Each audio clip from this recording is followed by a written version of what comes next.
Ang mga Swiss charts namin ay lumalaki na. Parang ano to, parang pechay. Ganun itsura.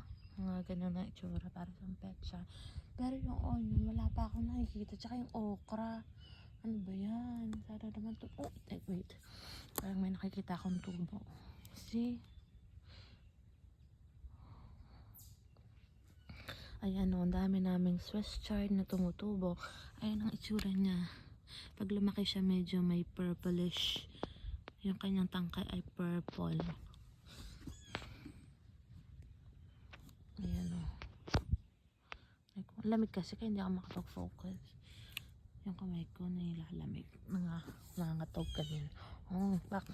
Ang dami. Ayan o. Ang dami. Wow! Ayan o. Ayan o.